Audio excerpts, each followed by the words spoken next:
Para sa mga dadalaw sa kanilang mga yumaong mahal sa buhay, narito po ang schedule ng ilang sementeryo. Ang Manila North at South Cemetery, alas 5 ng umaga hanggang alas 7 ng gabi ang oras ng dalaw simula ngayong araw hanggang sa November 3.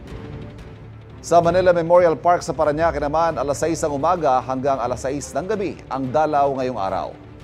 24 oras naman papayagan ng dalaw mula bukas hanggang November 2 sa Pasay City Cemetery.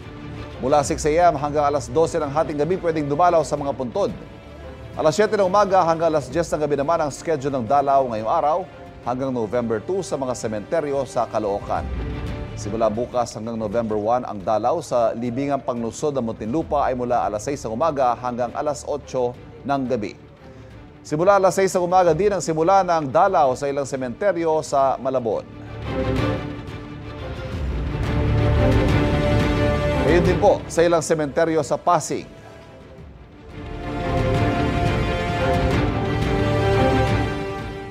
Bawal muna ang paglilibing at cremation mula October 31 hanggang November 1.